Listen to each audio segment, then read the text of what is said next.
Kabanata 1561. Baguhin ang isang lokasyon. Nadama ni Nicole ang ilang takot at pagkabalisa ng walang kadahilanan.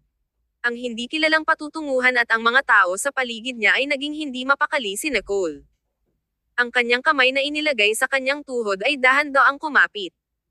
Si Caleb, na ipinikit ang kanyang mga mata sa gilid, ay nagbukas ng kanyang mga mata sa ilang mga punto. Tumingin siya kay Nicole sideways na parang gusto niyang makipag-chat sa kanya. Alam mo kung ano. Tumingin sa kanya si Nicole. Sinabi ni Caleb, bumili si Eric Ferguson ng isang tiket sa paglipad bukas.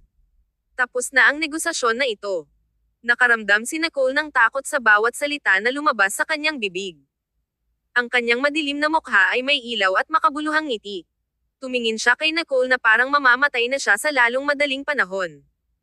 Ang kanyang titig na hindi mapagpanggap ay nagtanong sa ginagawa ni Nicole na makakuha ng mga goosebumps sa buong katawan niya. Ang ekspresyon sa mukha ni Nicole ay mahina ang higpit ng kanyang tingin sa isang sandali. Kahit papaano, nadama ni Nicole ang isang uri ng walang pag-asa na ginaw matapos sabihin iyon ni Caleb. Gayunpaman, pagkatapos ng kawalan ng pag-asa, nakaramdam siya ng isang uri ng pagpapahinga. Ito ay isang pagpapahinga na libre mula sa pasanin sa kaisipan. Hindi masisisi ni Nicole si Eric. Kung isinuko ni Eric ang lahat para sa kanya, hindi niya alam kung paano ibabalik ang pabor. Kahit na ang kanyang kasalukuyang sitwasyon ay may kinalaman kay Eric, ang natitira ay nakasalalay lamang sa kalooban ng Diyos. Dahan-daang bumantong hininga si Nicole. Kinurot niya ang mga sulok ng kanyang mga labi. Ang kanyang mga mata ay katulad ng sinabi niya, iyon ay napakasama para sa iyo, Caleb. Nasayang mo ang iyong mga pagsisikap ng wala. Ang mga mata ni Caleb ay umuurong sandali, tila medyo nagulat sa kanyang reaksyon. Ang kapaligiran sa loob ng kotse ay nadama ng medyo kakaiba. Ito ay mainit at mahalumigmig sa labas, ngunit walang mga bintana na binuksan, at kahit na ang air conditioning ay hindi naka-on. Si Nicole ay talagang mapagpasensya at hindi komportable habang kinaya niya ito. Pinakawalan ni Caleb ang isang ilaw na pagtawa. Ang kanyang magnetic na boses ay may isang pahiwatig ng pagiging mapaglaro. Miss Stanton, hindi ka ba nag-aalala tungkol sa iyong sarili? Kasama si Ginoong Orguson, ikaw ay ganap na walang halaga. Tumigas ang katawan ni Nicole. Tinanong niya siya pabalik, kung gayon si Miss Angie ay hindi maaaring bumalik. Sa pagkakaalam ko, si Ginoong Ferguson ay hindi isang negosyante na kukuha sa pagkawala. Magaan si Caleb. Ang kanyang tono ay mapurol tulad ng sinabi niya, talaga. Nakita ko ang kapangyarihan ni Ginoong Ferguson.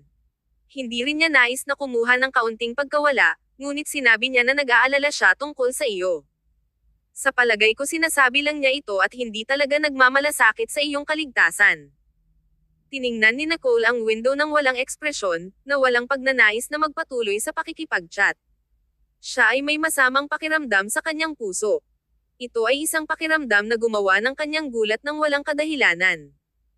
Hindi alam ni Nicole kung anong direksyon ang pumasok sa kotse, ngunit pagkatapos ng 20 minuto o higit pa, tumigil ang kotse. Binuksan niya ang kanyang mga mata upang tumingin sa labas. Bahagyang nagbago ang mukha niya. Si Caleb ay nakangiti na nakakasala mula sa likuran. Nagkaroon ng isang madilim na paglalaro sa ilalim ng kanyang miserably patas na balat. Ang kanyang mga mata ay nalubog at malupit. Ang dibdib ni Nicole ay nahuhumaling. Bigla siyang tumalikod upang tumingin kay Caleb. Itinulak ni Caleb ng walang tigil ang pintuan upang bumaba, pagkatapos ay gestured para sa kanya upang makalabas din. Kinurot ni Nicole ang kanyang mga browser nang makita niya ang isang maliit na gusali ng kawayan sa harap niya. Ito ay mas maliit kaysa sa nauna. Mukhang isang maliit na bahay na ang mga ordinaryong tao ay nanirahan at natunaw, ngunit mukhang matibay ito. Nakatayo si Caleb sa tabi niya at sinabing, tayo na. Mananatili tayo sa gabi dito. Bukas, malalaman mo ang iyong kapalaran. Namula si Nicole. Ang kanyang puso ay patuloy na lumulubog. Naramdaman niya na ang paraan ng sinabi niya ay nagpakita na hindi siya magtatapos ng maayos. Huminga ng malalim si Nicole at lumakad pasulong.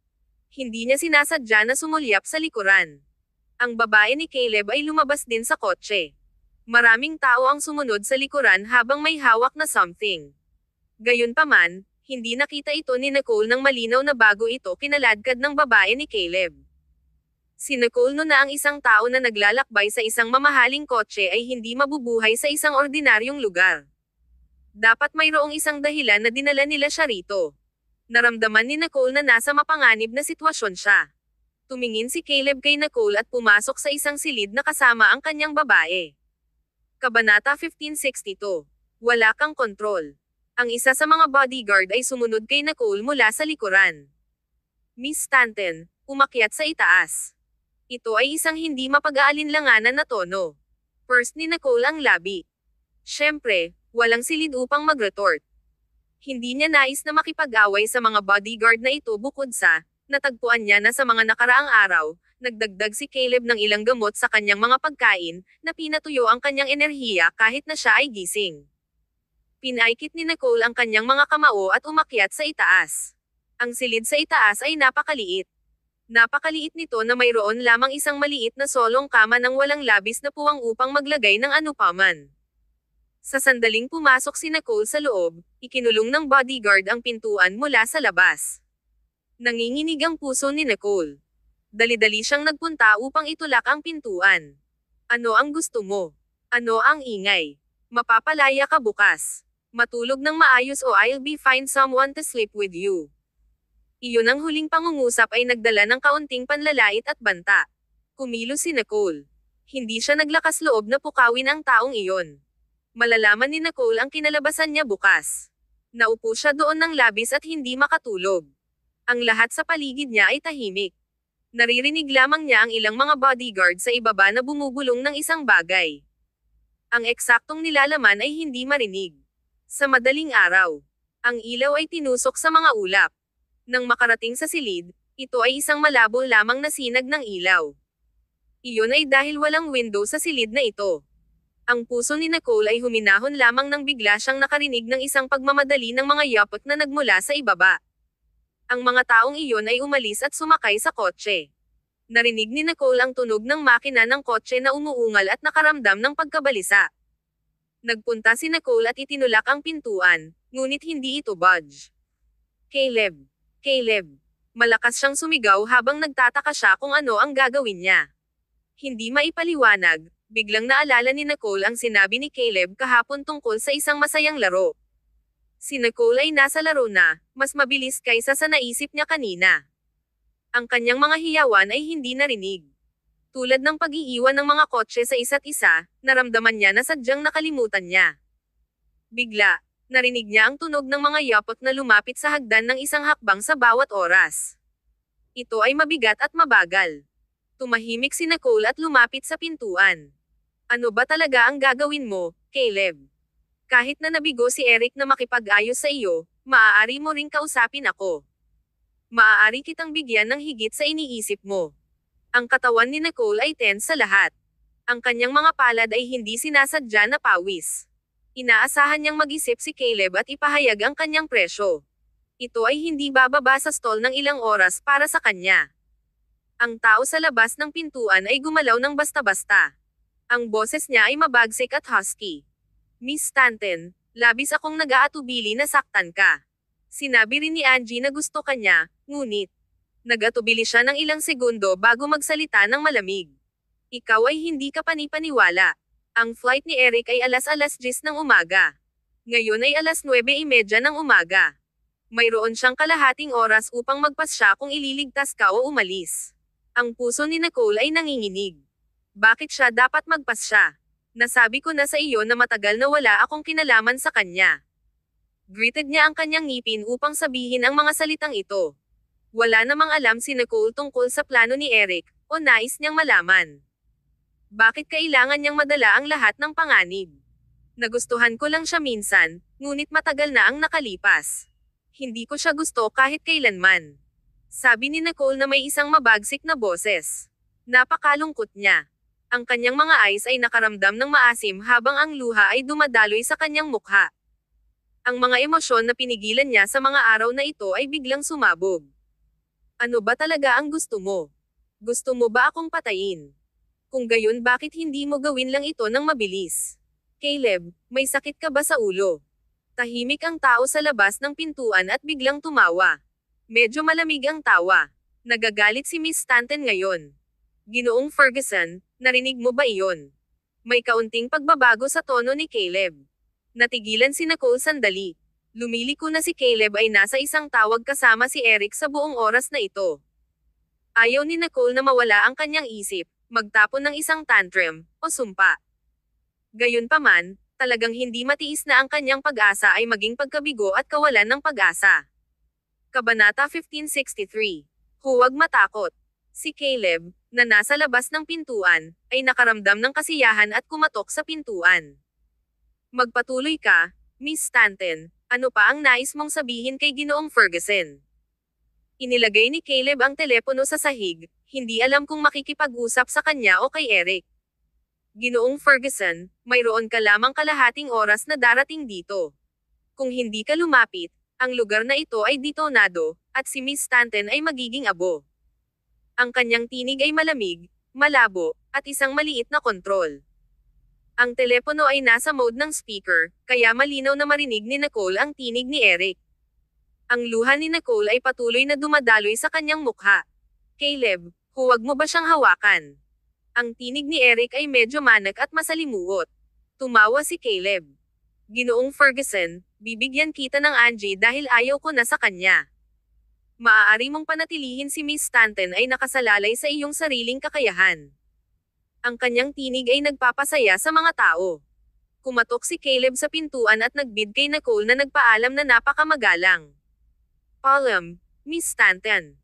Para bang inaasahan niya ang kanyang tiyak na kamatayan. Ano ang isang paraan upang pahirapan ang mga tao?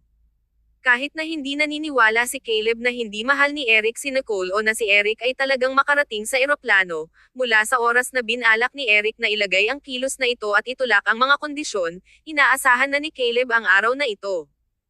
Hindi ba sinabi ni Eric na hindi niya mahal si Nicole? Pagkatapos ay mapapanood ni Eric ang kanyang pagkamatay. Si Caleb ay hindi isang negosyante na mag-bargain. Siya ay isang psychotic arm dealer at isang terorista na pumapatay ng hindi kumikislap.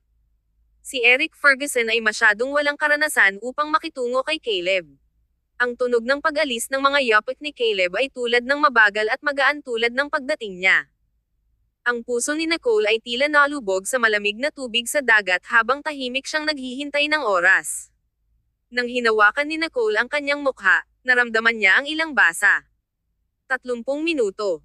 Iyon ang kanyang pangwakas na deadline. Ang tinig ni Eric ay dumating mula sa telepono sa labas. Nicole. Nicole, naririnig mo ba ako? Nasaan ka ngayon? Pupunta ako. Sabik na nagsalita si Eric.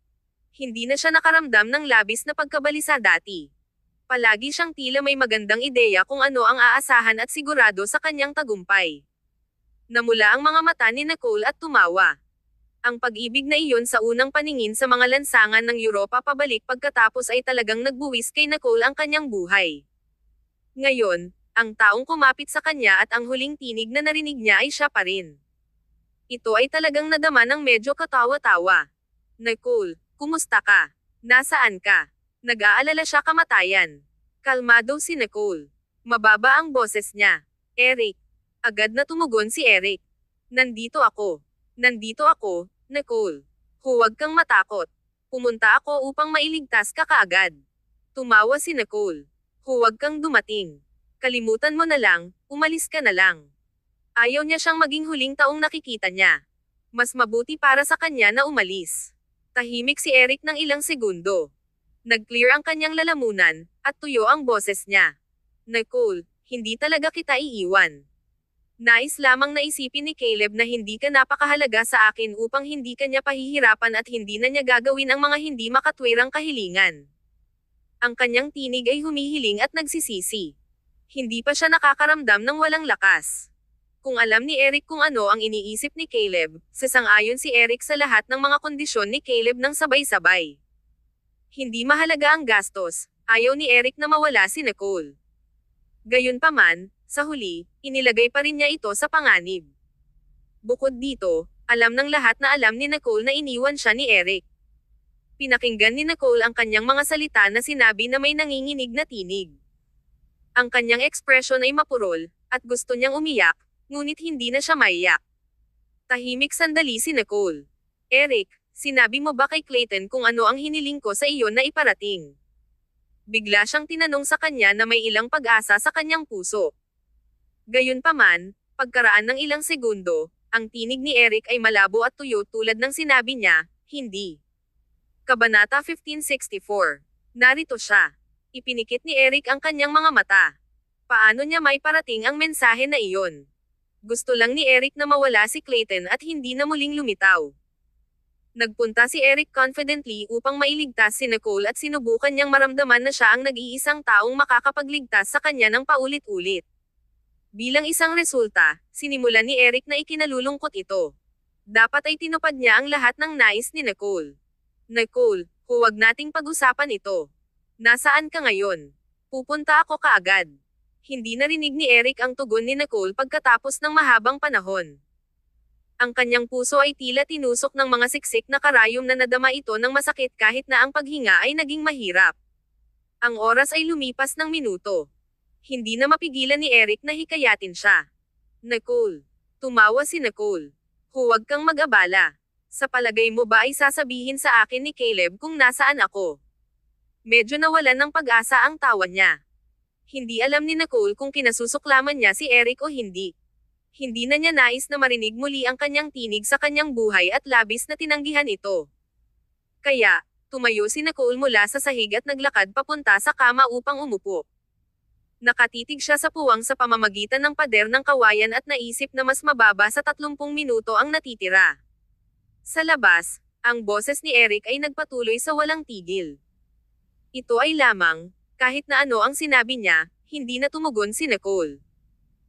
Kung ito ang pagtatapos ng kanyang buhay, sisihin ni Nicole si Eric dahil natatakot siya na talunin ni Clayton ang kanyang sarili sa pagkawala sa kanya. Gaano kalungkot ang magiging Clayton? Makalipas ang ilang oras, ang tunog sa labas ng pintuan ay kumupas. Marahil ay sumuko din si Eric.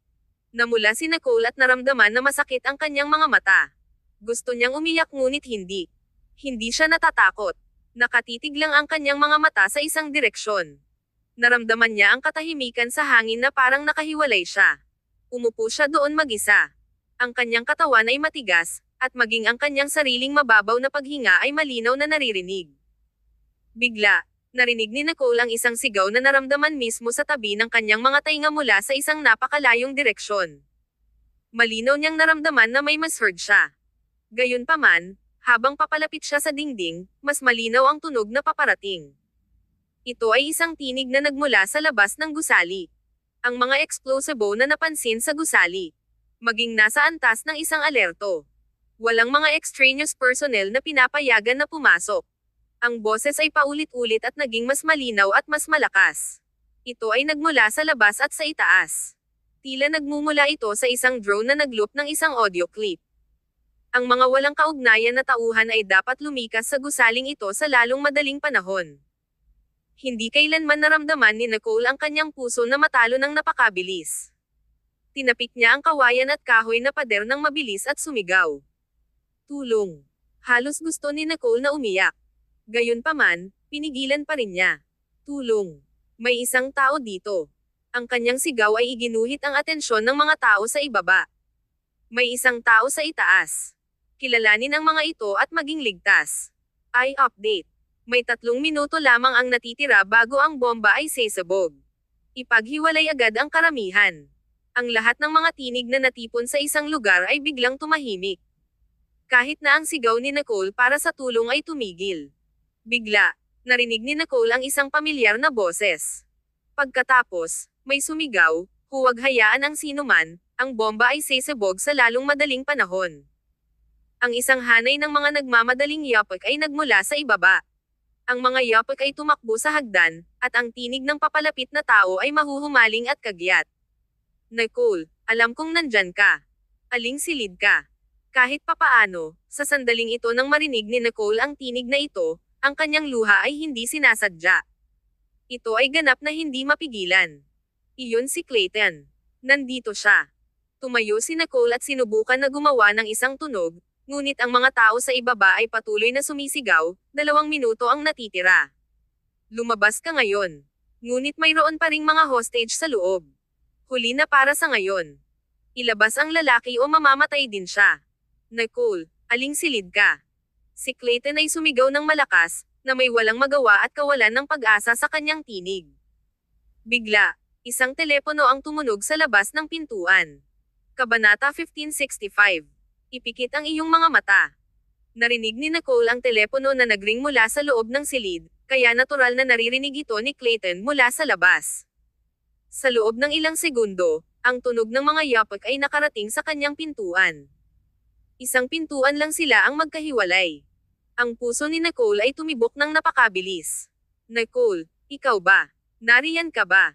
Si Clayton ay nakulong sa pintuan, kinakabahan bilang kamatayan. Inaasahan niyang maririnig niya ang kanyang tinig sa oras na ito. Ang pangalan ni Eric ay sumabog sa screen ng telepono. Tumatawag si Eric. Malinaw na nakita ito ni Clayton at higit na tiyak sa kanyang haka-haka. Ang tinig ng tao sa ibaba ay labis na malakas. Isang minuto ang natitira. Ang mga hindi nauugnay na tauhan ay dapat lumikas kaagad.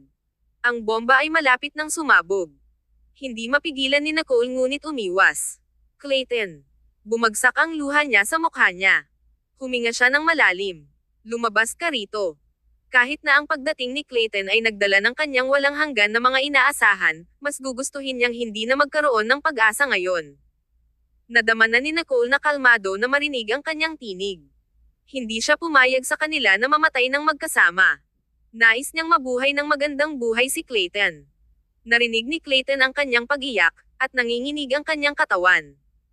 Nanginginig din ang boses niya habang sinabi niya, "Huwag kang matakot. Huwag matakot, Nicole. Paparating na ako."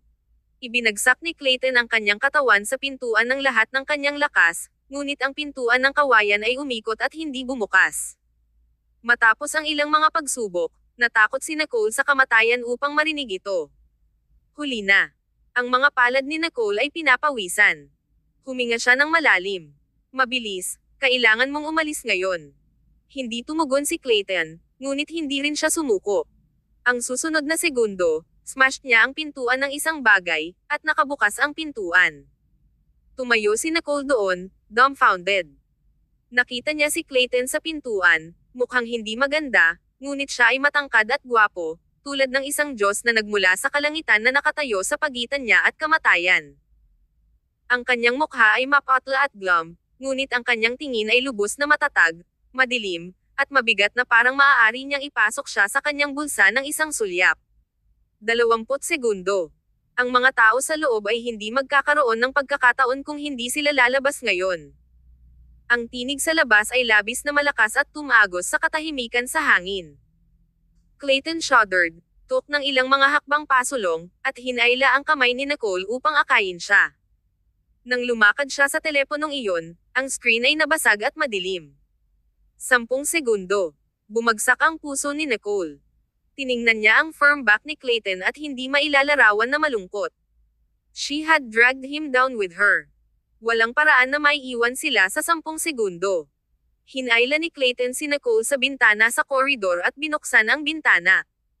Ang mga tao sa labas ay binibilang ang mga segundo, na parang isang knell ng kamatayan.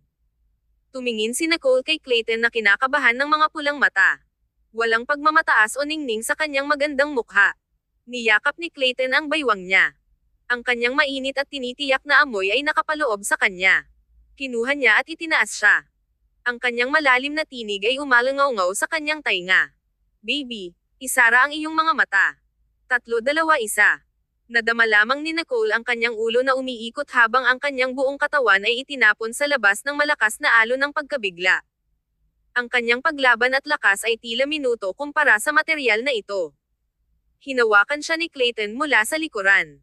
Sa sandaling tumalon sila mula sa gusali, pinatong ng kanyang kamay ang kanyang ulo. Ang susunod na segundo, ang kanyang utak ay inaantok na dumulas sa kadiliman. Ang ingay mula sa labas ng mundo ay unti-unting kumupas. Huli na ito nang dumating si Eric. Hindi alam ni Eric kung paano siya nakaligtas sa nakaraang 40 minuto. Binigyan siya ni Caleb ng kalahating oras. Inisip ni Eric na mahahanap niya si Nicole, Ngunit sa oras na lumingon siya mula sa paliparan at nakuha ang lahat ng kanyang mga tauhan upang maghanap sa kinaroroonan ni Nicole, isang buong 40 minuto ang lumipas. Kabanata 1566. Nanalo si Clayton. Namatay o hinimatay si Nicole. Nadama ni Eric na ang kanyang puso ay nahuhulog sa isang yelo. Napakasarap nitong malamig na wala siyang maramdaman. Para bang isang bagay na napakahalaga ay nakuha sa kanyang buhay. Bukod dito, ito ay simpleng wala sa kanyang kontrol. Maaari lamang niyang panoorin at maramdaman ang sakit ng pagkawala na ito. Hindi niya nasaksihan ang pagsabog, ngunit nakikita ang mga abo pagkatapos ng pagsabog ay nagparamdam sa kanya na parang binaril siya sa ulo. Sa sandaling iyon, hindi marinig o makita ni Eric. Gusto niyang mamatay at mas gugustuhin niyang patay na siya. Ang hangin ay mainit at mahalumigmig, at ang araw ay nagninangas. Tumayo roon si Eric na parang lumabas na lang siya sa isang pool. Ang kanyang buong katawan ay basa at tumutulo na may malamig na pawis. Ang taong katabi ni Eric ay ang kanyang lokal na subordinate. Maingat na tiningnan ng subordinate si Eric nang makita niyang may mali. Ginoong Ferguson, okay ka lang ba? Hindi narinig ni Eric ang anumang tunog. Ang kanyang ekspresyon ay madilim at nakakatakot. Ang mga abo sa harap niya at ang hangin na mayroon pa ring natitirang amoy ng usok at charred na kahoy ay parang kamatayan sa mundo. Ang taong lumapit ay natakot sa titig ni Eric, ngunit braced pa rin niya ang kanyang sarili upang tanungin si Eric, Ginoong Ferguson, hindi ba maganda ang nararamdaman mo? Gusto mo bang pumunta sa ospital? Magtatanong ako tungkol sa sitwasyon dito kaagad. Ang maputlang labi ni Eric ay mahigpit na nakagat. Ang kanyang mukha ay ashen at parang natalo habang itinutulak niya ang lalaki at tumagilid.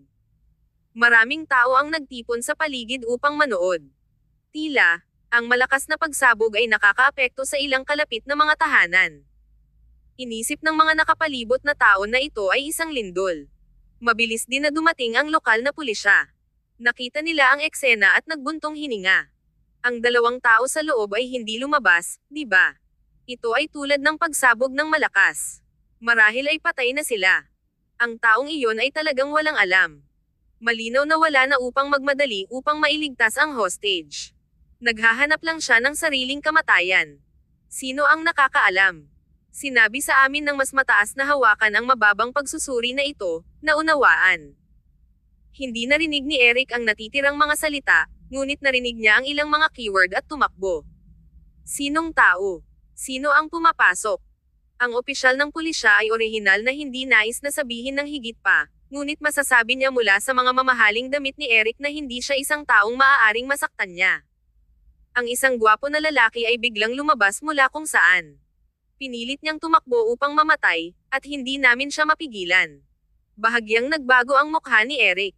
Ang natitirang mga pulis ay sumigaw. Oo, oo. Parang naghahanap siya ng isang tao at iniisip na nasa loob siya. Ano ang pangalan niya? Nicole. Oo, ito ay Nicole. Ang ilaw sa mga mata ni Eric ay ganap na lumabas. Ang glimmer ng pag-asa na siya ay orihinal na naging kawalan ng pag-asa. Ang taong nagpunta upang hanapin si Nicole ay hindi si Eric, ngunit si Clayton. Hindi maipaliwanag na naisip ni Eric sa huling oras na nakilala niya si Clayton sa paliparan. Sa huli, nanalo si Clayton. Ipinikit ni Eric ang kanyang mga mata at nadama na hindi siya makatayo ng matatag. Si Eric ay dapat nasamahan si Nicole sa kamatayan. Bakit hindi siya namatay? Bakit hindi siya agad sumang-ayon sa mga kondisyong iyon nang iminungkahi ni Caleb? Bakit siya nag-aalangan kapag nagkaroon siya ng pagkakataon na mailigtas siya? Bakit hindi niya kinuha ang pakikitungo sa puso, na iniisip na magkakaroon pa rin si Nicole ng parehong swerte na mayroon siya bago makatakas na hindi nasaktan?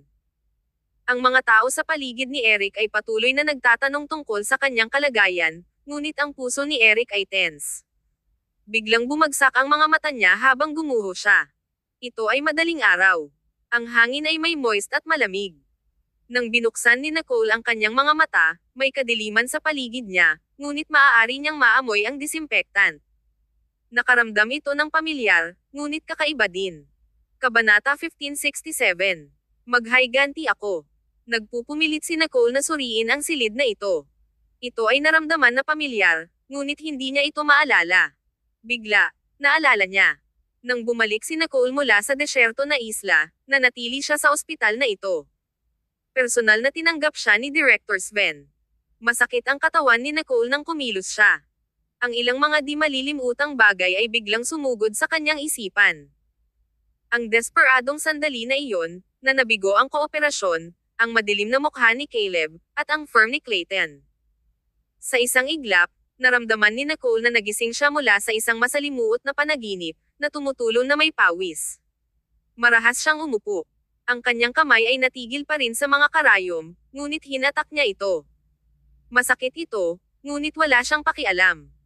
Kung hindi ito para sa pag-drug sa kanya ni Caleb, na naging mahina siya, malamang naisipin ni Nicole na lahat ito ay isang panaginip. Iyon ay magiging mahusay. Sa kasamaang palad, hindi iyon ang nangyari. Ang malakas na pagsabog mula sa naunang ginawa ang kanyang puso na nanginginig. Pinrotektahan siya ni Clayton at hinarang ang panganib ng putok para kay Nicole.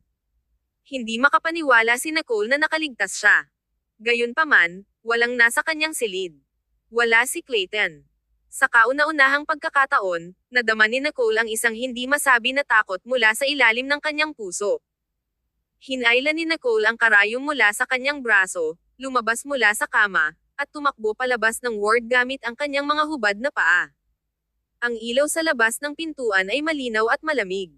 Si Nicole ay nalubog sa kadiliman at hindi komportable sa isang iglap, kaya't tumigil siya sa kanyang mga track. Nahihilo ang kanyang ulo, at halos hindi siya makatayo. Bigla, isang pamilyar na figure ang lumitaw sa harap ng kanyang mga mata at hinawakan ang kanyang braso. Lil N. Naririnig ang pamilyar na tinig, binuksan ni Nicole ang kanyang mga mata at tiningnan si Grant, na nasa harapan niya.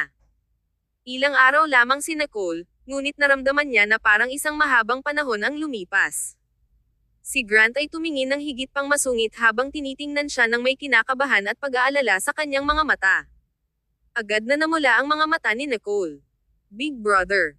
Maingat na hinawakan ni Grant ang kanyang ulo, nais na magsabi ng isang bagay upang aliwin siya, ngunit ang kanyang lalamunan ay nakaramdam ng pag-osek. Hindi niya ito masabi. May katahimikan sa buong paligid. Huminga ng malalim si Grant at biglang hinayla si Nicole sa kanyang mga braso.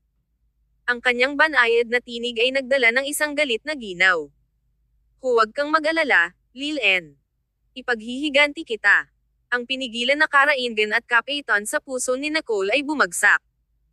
Sa mga panahong iyon ay kasama ni Nicole si Caleb, hindi siya nagdusa ng anumang hindi makataong pang-aabuso, ngunit siya ay na-drug sa kanya, na nagparamdam kay Nicole na walang kapangyarihan laban sa anumang karahasan. Ito ay parang gumagamit siya ng maginoong paraan upang maubos ang kanyang dignidad. Si Nicole ay hindi kahit nasa isang posisyon upang labanan. Maaari lamang siyang manood at kumilos tulad ng hindi siya nagmamalasakit. Gayunpaman, ang mga karanasan na hindi kabilang sa kanya ay hindi komportable. Si Nicole ay hindi gumawa ng anumang mali, at hindi rin ito kasalanan. Siya ay walang kasalanan at kinaladkad sa gulo na ito dahil kay Eric, kaya't nakaramdam siya ng malubha. Halos mamatay na siya. Hindi mapigilan ni Nicole ang kanyang luha at sumigaw ng malakas. Hinaplos ni Grant ang kanyang buhok na like a bata at marahang inaliw siya. Wala siyang tinanong sa kanya at hinintay na dahan-daang mapagan ang kanyang emosyon. Ito lamang nang marinig niya ang isang hanay ng mga light yapot na dahan-daang tumigil sa pag-iyak ni Nicole. Maingat na nagsalita si Aida sa isang malambot na tinig, Lil N, hindi ka ba komportable kahit saan kapag nagising ka? Tumahimik si Nicole at umiling-iling. Paumanhin sa problema sa iyo, Aida. Tumingin si Aida kay Nicole na may sakit ng puso at umiling-iling. Tayo ay pamilya, kaya walang bagay tulad ng problema. Medyo nag-choke si Aida. Sa susunod na segundo, tumingin siya sa malayo. Nang makita ni Aida ang hubad na paa ni Nicole, medyo nababagabag siya. Agad na tumakbo si Aida at lumabas kasama ang isang pares ng mga tsinelas ng cotton. Yumuko siya at inilagay ito sa harap ni Nicole. Ilagay ang iyong tsinelas. Baka papasok ang lamig. Nakita ni Nicole ang eksenang ito at naramdaman ang clench ng kanyang puso. Ang kanyang mga glandula ng luha ay naging mas aktibo. Napansin ni Grant na hindi nagsuot ng tsinelas si Nicole at kinurot ang kanyang mga browser. Mabilis, ilagay ang mga ito. Kalimutan mo ito, ibabalik kita. Malapit na lang siyang ibalik si Nicole sa silid nang tumalikod si Nicole. Dali-dali niyang inilagay ang kanyang tsinelas at tinanong, "Big Brother, nasaan si Clayton? Kumusta siya?" Kabanata 1568. Nais kong makita siya. Maingat na tinanong ni Nicole ang katanungang ito at tiningnan si Grant na kinakabahan at natatakot. Buhay pa ba si Clayton? Medyo natatakot siyang marinig ang sagot na iyon dahil natatakot siya na ang sagot ay hindi isang bagay na nais niyang marinig. Nagbago ang mukha ni Grant. Subconsciously sumulyap siya kay Aida. Hindi rin alam ni Aida kung ano ang sasabihin. Siya ay may isang komplikadong ekspresyon. Bumagsak ang puso ni Nicole. "Sabihin mo sa akin." Hinimok niya. First ni Grant ang kanyang mga labi. Ang tono niya ay mapurol. Hindi pa siya gising. Sinabi ng doktor na mas malubhang nasugatan siya, at ang mga panloob na organo ay nakaranas ng isang marahas na epekto. Halos lahat ng kanyang mahahalagang organo ay nasira. Ang operasyon ay nagawa, at nasa ICU pa rin siya para sa pagmamasid, ngunit walang gaanong pag-asa para sa kanya na mabuhay. Matapos sabihin ni Grant, ang mga binti ni Nicole ay nagpunta sa limb, at ang kanyang mga tuhod ay bumagsak sa sahig na may isang tinak. Natigilan si Grant at nagmadali na kinuha siya. Binigyan ni Aida si Grant ng isang mapanirang hitsura at nagsalita sa isang banayad na tinig. "Lil-en, hindi ito seryoso. Ang operasyon ay matagumpay, at kasalukuyang matatag siya." Sinabi lamang ng doktor na kailangan niyang sundin ng ilang araw. Matapos ang ilang araw, mawawala siya sa panganib. Tumingin si Nicole kay Aida at kumurap ng kanyang mga mata habang ang mga luha ay bumagsak ng hindi mapigilan. "Gusto kong makita siya." Sumimangot si Grant. "Hindi ka pa nakakabawi. Sinabi ng doktor na napakaraming gamot sa iyong system. Kung hindi ka nakakakuha ng pagsasalin ng dugo ay makakaapekto ito sa iyong katawan." Nagpunta si Aida at hinatak ang braso ni Grant. Bumantong hininga siya at sinabing, "Hayaan si Lil-en at tignan. Kung hindi man, paano siya makaramdam ng kadalian?" Si Grant ay nakinig kay Aida. Naisip niya ito at tumanggo ang kanyang ulo, pagkatapos ay nagpunta at kinuha si Nicole upang ilagay siya sa wheelchair sa gilid. Inabot ni Grant at inilagay ang kanyang kamay sa ulo ni Nicole. "Lil-en, isang tingin lang at babalik tayo, okay?" Pinigilan ni Nicole ang kanyang emosyon at hindi sumagot. Naglakad si Aida. "Lil-en, napakahalaga din ng iyong kalusugan. Hindi pa rin alam ni tatay ang nangyari sa iyo. Kung nakikita kanya na gusto mo bukas, malulungkot siya." Kumurap si Nicole at pursed ang mga sulok ng kanyang mga labi. Pagkatapos, tumanggaw siya sa ulo. Ngumiti si Aida at hinigpitan ang mga damit sa kanyang katawan. Bumantong hininga si Grant at itinulak ang wheelchair mula sa likuran, na nag-walking sa direksyon ng ICU. Sa pamamagitan ng salamin, nakita ni Nicole na si Clayton ay tahimik na nakahiga sa kama. Maging ang kanyang paghinga ay labis na mahina. Ang kanyang mukha ay mapatla at walang dugo. Natulog siya, ngunit mukhang mahina siya upang maging katulad ni Clayton na nakita niya bago ang pagsabog. Ang malabong curve sa makina sa tabi niya ay naging marupok siya. Ang ilong ni Nicole ay nakaramdam ng sakit. Hinawakan niya ang salamin habang ang kanyang puso ay nanginginig sa sakit. Pagkaraan ng ilang sandali, inilagay ni Grant ang kanyang mga kamay sa kanyang mga balikat. Ang kanyang tinig ay magaan at malalim. "Lil-en, kahit anong mangyari, ikaw pa rin ang bata ng aming pamilya. Hindi namin nais na masaktan ka sa anumang paraan, at hindi namin nais na makita kang nagagalit at malungkot. Maaari naming tanggapin na gusto mo si Clayton, at nagpapasalamat kami na naisave ka niya. Ngunit kung ang isang kapos-palad na kinalabasan ay naganap, inaasahan din namin na maaari kang maging malakas. Sa palagay ko ay magkakaroon ng parehong mga saloobin si Clayton." Hindi ibinaba ni Grant ang sitwasyon tulad ni Aida at sinabi lang kay Nicole ang katotohanan. Si Clayton ay nasa kritikal na kondisyon. Kahit na si Grant ay nakakuha ng maraming nangungunang mga doktor sa buong mundo na darating para sa mga konsultasyon sa pinakamaikling posible na oras, mayroon pa ring kaunting pag-asa. Ang pagharap sa isang katawan na malapit sa nasira, kahit na ang pinaka-advanced na teknolohiyang medikal ay tila walang kapangyarihan. Ang natitira ay maaaring nakasalalay lamang sa kalooban ng Diyos. Natapos ni Grant kung ano ang nais niyang sabihin at binigyan si Nicole ng maraming espasyo habang nagpunta siya sa kabilang linya upang umupo. Matapos ang isang hindi alam na dami ng oras, ang mga mata ni Nicole ay lumipat ng bahagya. Huminga siya ng malalim at tumingin sa mga patagilid kay Grant. Big brother, tayo na. Ang kanyang tinig ay mahiwaga, at hindi na siya emosyonal na tulad niya sa simula. Masarap makita si Clayton ditong buhay. Kahit nagastusin ni Clayton ang natitirang bahagi ng kanyang buhay tulad nito, nadama din ni Nicole na napakaswerte niya. Palagi siyang makakasama. Kabanata 1569. Patay ka na. Naglagay si Grant at dahan-daang itinulak si Nicole pabalik sa ward. Naghintay si Ida sa ward ni Nicole at ngumiti habang nakita niya si Nicole na nasa mas mahusay na kalagayan. May gusto ka bang kumain? Umiling-iling si Nicole. Sige. Gumawa ako ng ilang sopas para sa iyo. Kailangan mong alagaan ang iyong katawan.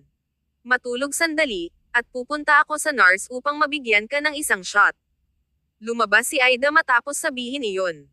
Huminga ng malalim si Nicole. Tumanggi siyang hayaang dalhin siya ni Grant at humiga sa kama. Bumantong hininga siya at nagtanong, Big brother, paano kami nakabalik?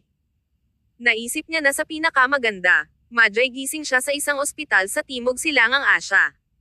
Ito ay simpleng hindi maiisip na magtapos sa bahay. Natigilan si Grant para sa isang moment. Naglakad siya, naupo, at sinabi sa isang bahagyang pagbaba ng tinig, sinusunod ng aming mga tao sina Eric at Clayton. Kung ang alinman sa kanila ay natagpuan ka, ako ang unang makakaalam. Kaya, matapos na mailigtas ka ni Clayton, agad kang naibalik sa aming mga tao. Tumahimik si Nicole at naramdaman ang kahulugan ng kanyang mga salita. Ito ay lihim. Tumango si Grant.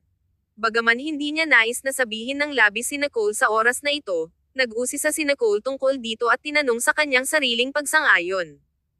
Hindi sa banggitin, mas mag-aalala siya.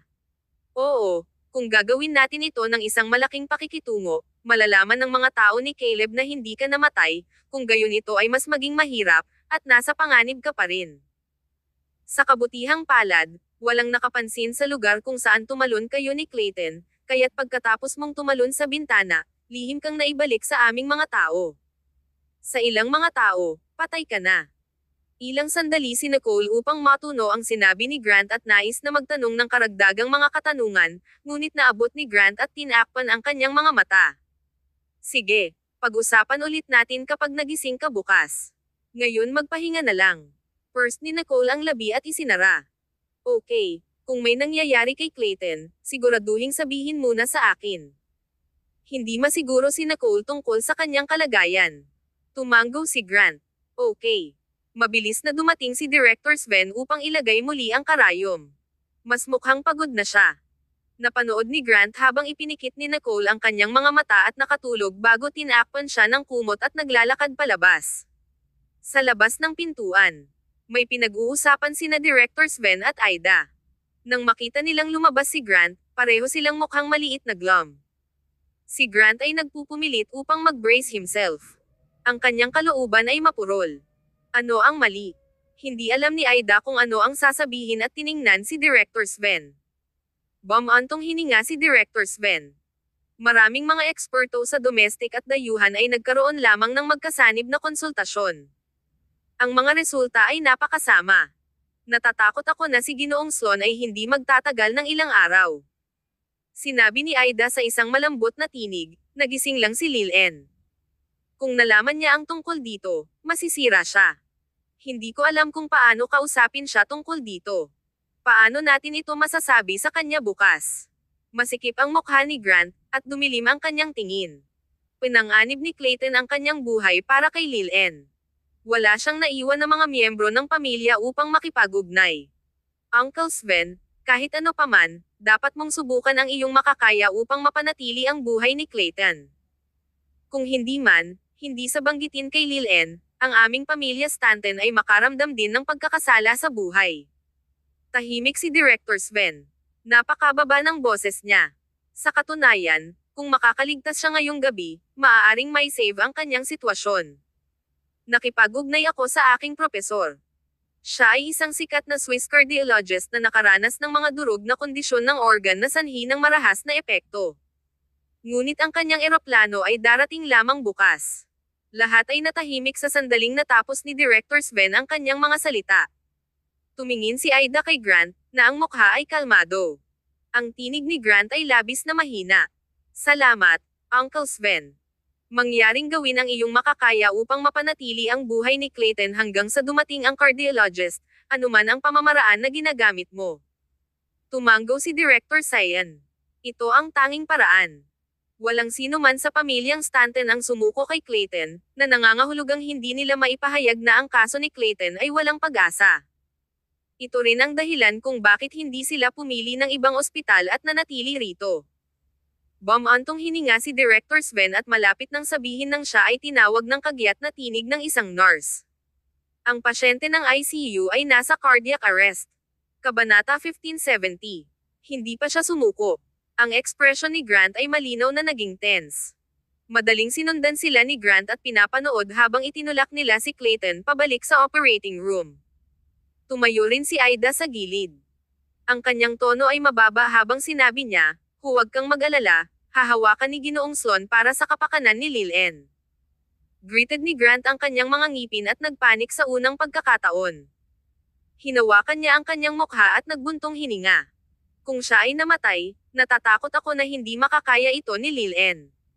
Ngumiti si Ida. Hindi, si Lil-En nandyan pa kayo guys. Tumingin si Grant kay Ida. Lumambat ang tono niya. Hindi ka pa nagpahinga ng isang buong araw. Dapat kang bumalik at matulog. Mag-iingat ako rito. Mayroon pa kaming abalang araw bukas. Ngumiti si Ida at umiling-iling. Hindi ako pagod. Sa pamamagitan ng paraan, hindi makontak ni Kay si Lil-En at marahil ay napansin na may isang bagay na nagkamali. Babalik siya bukas, kaya't imposibleng itago ito noon. Kahit na ang tatay ay malalaman tungkol dito. Naisip mo ba kung paano ipaliwanag ito sa kanila? Si Grant ay tahimik at hindi gumawa ng isang tunog. Malinaw na hindi niya iniisip ito. Ang kanyang pinakamalaking pag-aalala ay kung si Nicole ay maaaring bumalik ng ligtas. Kinamumuhian ni Grant si Eric para sa pagsasama ni Nicole sa gulo na ito at sa halos pagpatay kay Nicole. Hindi siya masyadong magnanimous at makatuwiran na patawarin si Eric dahil narinig niya ang tungkol sa pakikitungo ni Caleb kay Eric. Si Eric, na ipinagmamalaki ang kanyang sarili sa kanyang tunay na damdamin para kay Nicole, ay naging imposible para kay Nicole na bumalik sa bahay at halos namatay sa Timog Silangang Asya. Kung may baril si Grant sa kanyang kamay, papatayin niya si Eric. Bakit kailangan ni Eric na magpanggap na mahal niya si Nicole kung hindi niya ito mailigtas sa kanyang oras ng pangangailangan? Kumpara sa mga interes, ang mga damdamin ay hindi nagkakahalaga ng pagbanggit. Naawa lang si Grant kay Nicole, na nagbanta sa kanyang buhay at inalok ang kanyang dugo para kay Eric. Gayunpaman, nasaktan lang siya ni Eric. Pagdating kay Eric, nag-atubili siya, nag-aalangan, at nag-bargain. Ang saloobin na nakatuon sa negosyanteng-negosyante ni Eric ay labis na nakakabagabag. Kung si Eric ay nangahas na lumitaw sa harap ni Nicole, nanumpa si Grant na papatalo siya sa kamatayan. Sa pagtingin sa tense at glum na mukha ni Grant, alam ni Ida kung ano ang iniisip niya at pursed ang kanyang mga labi. Kumusta naman ito? Bumalik ako at kukuha ng ilang damit ni Lil-En. Samantala, maaari kong preempt tatay tungkol dito upang hindi siya magalit bukas. Marahil ang lahat ay magiging maayos na bukas. Ginalaw ni Grant ang kanyang mga labi. Ang kanyang isip ay isang gulo, at hindi siya nasa kalagayan na mag-isip tungkol sa anumang bagay. Tumanggo siya. Kunin ang driver na ihatid ka. Mag-ingat. Ngumiti si Ida at malumanay na lumapit upang yakapin si Grant. Sa sandaling iyon, ang katawan ni Grant ay tumigas ng ilang sandali bago siya nakaka-relax. Ang dalawa sa kanila ay niyakap sa isa't isa ng tahimik. Matapos maramdaman na lumabas si Grant mula sa dejected at madilim na kalooban, pinakawalan siya ni Ida. Aalis na ako. Tawagan mo ako kung may mangyayari. Tumanggo si Grant at pinanood si Ida na umalis ng may ngiti. Natulog ng maayos si Nicole. Ang gamot ay pangpatulog, kaya si Nicole ay walang kabuluhan tungkol sa peligro kagabi. Sa kabilang banda, si Grant ay kinakabahan at naupo sa labas ng koridor. Nasa gilid ang kanyang mga nerbiyos. Sa una ay walang magandang pakiramdam si Grant tungkol kay Clayton at naisip na si Clayton ay isang negosyante lamang na mas binubuo kaysa kay Eric. Si Grant ay isang negosyante din, kaya alam niya na upang makarating sa kanilang posisyon sa negosyong ito, kailangan nilang dumaan sa maputik na tubig. Hindi niya hinayaan na makisali si Nicole sa malilim na deal, o nais ni Grant na maghanap si Nicole ng isang taong kasangkot dito. Inisip ni Grant na si Nicole ay kasama lamang ni Clayton para sa panandaliang kaligayahan at natural na masisira sila pagkatapos na pagod na siya sa kanya. Kaya, sinasadyang pagsalungat sa kanilang mga relasyon ay magiging kontraproduktibo. Alam niya na ang kalmado ng isang relasyon ay tila, mas maraming mga problema at mas marupok ito. Ilang oras lamang bago sila maghiwalay. Hindi inaasahan ni Grant na magkakaroon sila ng malalim na pag-ibig sa ilalim ng kanilang tila kalmado at hindi pantay na ibabaw. Hindi rin niya inaasahan na pumunta si Clayton sa Timog Silangang Asya. Kahit na, hindi inaasahan ni Grant na gagamitin ni Clayton ang lahat ng kanyang mga network ng negosyo sa Timog Silangang Asya upang lihim na gumanti laban kay Caleb at hanapin ang kinaroroonan ni Nicole. Kabanata 1571. Ang hindi planong tao. Sa puntong ito, si Grant ay kailangang umamin na si Clayton ay isang maaasahang tao. Kung wala si Clayton, si Nicole na nakahiga sa ICU ay ang pinakamahusay na kinalabasan ng sitwasyon. Hindi rin nag-isip si Grant tungkol sa pinakamasamang kinalabasan. Ang kanyang anit ay tinglang. Ang pinapabore na batang babae na ito ay tunay na nakaranas ng lahat ng mga pinakamasamang bagay sa mundo. Sa ibang bansa, ang eroplano ay naantala dahil sa mga kondisyon ng panahon, kaya walang mga flight at pribadong jet na maaaring umalis. Ang operasyon ay ginawa sa isang kapanapanabot na paraan. Sa buong malaking screen, ang propesor ng direktor na si Sven ay nagdial upang tulungan at gabayan ng malayuan ang operasyon. Personal na pinatatakbo ni Director Sven si Clayton.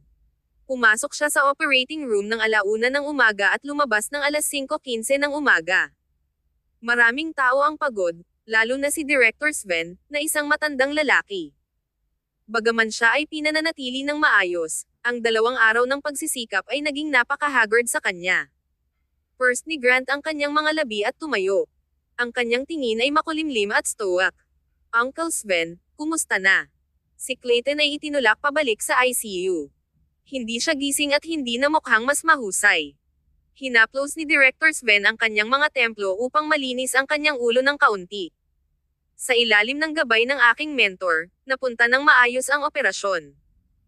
Pinipigilan namin ang panloob na pagdurugo, ngunit ang aming mga pamamaraan ay hindi maaaring mapanatili ang teknolohiya, kaya't kulang pa rin kami sa aspetong ito. Nagatubili siya sandali at dahan-daang nagsalita. Bukas, dadalhin ng aking tagapayo ang pinaka-advanced na mga instrumento sa paggamot, ngunit dahil masyadong nagmamadali, hindi namin may hahanda ng maaga ang mga panukala at maaaring makatagpo ng kaunting problema sa kaugalian. Pagkatapos ay hindi ka may iwasang mabagabag. Agad na naintindihan at tumanggo si Grant. Ang kanyang mukha ay malamig at nakasimangot. Uncle Sven, huwag kang mag-alala. Ako ang hahawak ito. Tumanggo si Director Sven, kumaway ang kanyang kamay, at umalis.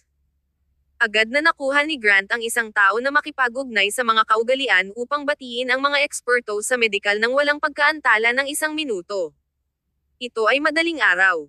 Malabo ang panahon, kaya ang ilaw sa labas ng bintana ay malabo. Biglang tumunog ang telepono. Tumingin si Grant at nakita na ito ay si Logan. Sinagot ni Grant ang tawag. Ang kanyang boses ay bahagyang malabo. Hello.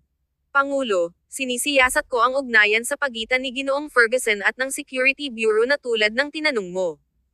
Kinuha ni Angie ang ama ni Eric at pinutol ang paa ni Charles. Ang samahan ng trafficking sa Timog Silangang Asya na hindi lamang mga tao sa traffics ngunit ginagawang smuggle ang mga gamot na ipinagbabawal. Sinabi ni Logan sa isang hininga. Tumahimik siya sandali at ibinaba ang kanyang tinig. Ngunit hindi nila inaasahan na ang tunay na si Caleb ay lumayo at nakuha si Miss Stanton. Ang taong inaresto nila ay ang kanyang kasamang driver. Malinaw na ang kanilang plano ay walang kinalaman kay Nicole. Gayunpaman, ang taong pinakanahuli sa gulo na ito ay si Nicole. Mahirap talagang paniwalaan ito. Kapag sinisiyasat ni Logan ang bagay na ito, mas naisip niya ito, mas natatakot siya at mas may puso siya.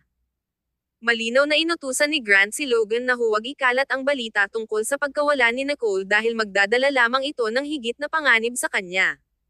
Napakakaunting mga tao lamang ang nakakaalam tungkol sa bagay na ito. Napakalungkot nito. Kabanata 1572. Isang pakikitungo ng walang katapatan. May katahimikan sa telepono. Walang tugon. Ang reaksyon ni Grant ay sobrang tahimik at walang malasakit. Hiniling ni Grant kay Logan na mag-imbestiga lamang upang mapatunayan ang kanyang sariling haka-haka. Hindi siya clueless. Ngayon, kinumpirma ni Grant ang kanyang haka-haka. Naisip ni Grant, isinumpa nitong si Eric. Bakit hindi siya ang magdala ng lahat ng ito? Pangulo, ano ang susunod mong order? Tanong ni Logan. Mula sa sandaling nalaman ni Grant na ligtas na bumalik si Nicole, bumalik ang kanyang espiritu. Para bang ang lahat ay may kahulugan muli. Si Grant ay may lakas ng loob at layunin kahit na siya ay laban kay Eric. Ang tono ni Grant ay walang malasakit. Nasaan na si Angie ngayon? Mas nababahala siya tungkol sa isyong ito. Sa simula, iminungkahi ni Caleb ang isang palitan ng hostage. Nagpunta si Eric sa kanyang sarili, na maaaring maunawaan bilang kawalan ng tiyaga. Gayunpaman, nabigo ang mga negosasyon, kaya si Eric ay talagang hindi nababahala. Kumusta naman ang iba pang hostage? Bakit di siya lumitaw sa simula? Tumahimik si Logan. Nasa ilalim pa rin siya ng pagsisiyasat. Kinurot ni Grant ang kanyang kilay. Dagdag pa ni Logan, hindi pa siya umalis ng media niya. Bago umalis si Eric, ipinagbigay alam niya sa isang tao na dalhin siya, ngunit nabigo ang mga negosasyon. Nag-aalala si Eric na si Caleb ay mahuli siya sa kanyang teritoryo, kaya hindi niya pinayagan silang ibalik si Angie sa Timog Silangang Asya, na sinasabi na nais niyang panatilihin siya bilang isang card ng trumpeta. Nagsalita si Logan na may matinding pagpigil sa kanyang sariling emosyon. Matagal na siyang katulong ni Nicole, kaya alam niya na ang prinsesa na ito ay hindi mahirap na maglingkod kung mukhang nasa ibabaw ito. Sa katunayan, si Nicole ay napakabuti at sumunod sa malinaw na mga patakaran. Siya ay isang simpleng tao. Gayunpaman, paano si Eric Ferguson, na nagpahayag sa publiko tungkol sa kanyang malalim na pag-ibig kay Nicole, ay tinatrato siya sa huli. Hindi makaya ni Logan na mag-isip ng mas malalim. Nasayang lang ni Eric ang isang piraso ng puso ni Nicole noon. Sa una, si Logan ay nag-aalinlangan pa rin sa pagitan ni Eric at Clayton, ngunit ngayon, bilang katulong ni Nicole, lihim siyang nagpasya na makasama si Clayton magpakailanman. May katahimikan sa telepono. Si Grant ay tila pinipigilan din ang kanyang emosyon. Si Eric Ferguson ay talagang isang bagay. Ito ay isang pakikitungo ng walang katapatan. Parehong partido ay hindi sineseryoso ang mga hostage. Walang pag-iingat si Grant. Naisip niya na anuman ang ginawa ni Eric para kay Nicole noon ay mula sa kanyang puso. Gayunpaman, ang lahat ay nasa loob ng kapangyarihan ni Eric, kaya't ginawa lamang niya ito. Ano ang napakahusay tungkol sa ganitong uri ng bravado? Ipinikit ni Grant ang kanyang mga mata at huminga ng malalim. Nandyan pa rin si Eric. Tumahimik si Logan para sa isang segundo bago niya napagtanto na nagtanong si Grant tungkol sa kinaroroonan ni Eric. Oo, naisip niya na namatay si Miss Stanton sa pagsabog at sinusubukan na maghiganti kay Caleb. Grant sneered. Hayaan mo siya. Maaari silang makapasok sa isang dogfight para sa lahat ng pag-aalaga ko. Nararapat sa kanya ito. Samantala, ibalik ang Angie upang lumabas si Caleb. Agad na naintindihan ni Logan ang kahulugan ni Grant. Okay, makikipag-ugnay ako sa mga awtoridad tungkol sa bagay na ito. Sinabi nila na hindi nila malalaman ang anumang mas kapaki-pakinabang na impormasyon mula kay Angie, kaya nais nilang subukan ang iba pang mga pamamaraan. Sumandal si Grant sa sofa sa labas ng ward ni Nicole. Ipinikit niya ang kanyang mga mata at natulog sandali. Hindi na mas mahaba, maririnig ni Grant ang tunog ng mga yapot na unti-unting papalapit. Binuksan niya ang kanyang mga mata at nakita na si Ida ay naglalakad na may isang glum face ni Floyd. Ang ekspresyon ni Floyd ay nabalisa at nagagalit, habang si Ida ay mukhang walang magawa. Walang pagpipilian si Ida. Inilaan niyang i-preempt si Floyd, ngunit si Floyd ay masyadong smart. Naramdaman niya na may mali sa sandaling nagsimulang magsalita si Ida. Agad na sinubukan ni Floyd na makipag-ugnay kay Nicole, na hindi niya nakita o narinig mula sa mga nakaraang araw. Kaya, napansin niya na may isang bagay. Gayunpaman, sinabi sa kanya ni Grant na maayos na ang ginagawa ni Nicole. Si Floyd ay nakapangangilabot din hanggang kagabi. Nang buksan ni Ida ang kanyang bibig, alam ni Floyd na may nangyari. Kabanata 1573. Kung makakaligtas siya. Nakita ni Grant si Floyd at agad na tumayo. First niya ang kanyang mga labi, at ang kanyang kutis ay hindi napakahusay. Tatay. Galit na galit si Floyd kaya greeted niya ang ngipin. Huwag mo akong tawaging tatay. Maglakas loob ka ring itago ang isang malaking bagay sa akin, na sinasabi na si Lil-En ay nagpunta sa Arctic upang mag-ski. Ito ang dahilan na binubuo ni Grant. Si Grant ay nagkasala bilang sisingilan, kaya hindi siya tumanggi kahit na siya ay naiinis. Wala ring masabi si Ida sa gilid. Tinapik lang niya ang likod ni Floyd upang mapawi ang kanyang paghinga. Huwag kang magalit, tatay. Hinaan mo ang boses mo. Natutulog pa rin si Lil-En sa loob. Naririnig na natutulog pa rin si Nicole, malabo na nagyelo si Floyd. Kinolekta niya ang kanyang galit, malamig na sumingit, sumulyap kay Grant, pagkatapos ay malumanay na itinulak ang bukas ng pinto at lumakad. Ang ward ni Nicole ay isang suite na may kat-Angie tanging maliit na sala sa labas ng silid tulugan kung saan siya natutulog. Kaya, ang tunog ng pagbubukas ng pinto ay hindi nagising kay Nicole.